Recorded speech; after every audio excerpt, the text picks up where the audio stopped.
Туанар 13 март 2025 жыл сааты 1-ден 14 мүнөт өттү. Бүгүнкү экинчи видео сонар. Кирип эле бизге 1000 деген 2000 деген лайк баскандардан Алла разы болсун. Дагы эле лайк басасыздар. Себеби эмне? Ушул видео тарайт, рубль бирге чыкса алмаштырам дегендерге жетип барышына себепчи болосуздар. Бизди кайсыл жерден көрүп жатканда сөз түрдө жазып койгула. Бул Делото Бласты Кочкар Ата шаары. Банктарда рубль албайт, себеби сом жок деп атат. Акча алмашуу жайларда доллар 87.50 болсо, евро 92, рубльдө 0.99. Бул акча алмашуу жайларда рубль 0.99,5. Нурислам акча алмашуу жайда болсо, рубль мына туугандар 0.997 чейин, 1 чейин жетейин деп койгон. Эртең мен чалганымда рубль акча алмашуу жайларда 0.99дан алып жаткан банктарды биргеликте көрөбүз туугандар. Бакай банк рубль 0.997.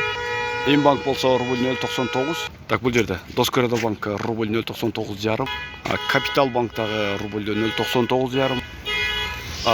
Экоислам банк рубльдө 0.99га арзандаткан болсо, бул жерде Байт түшүм рубль 0.99,5. KICB, Optima, Finca банктар рубль 0.99,5. Бирок рубльдө албай атат, бир гана акча алмашуу жайларда рубльдө алуунуда туугандар. Видеого лайк басабыз.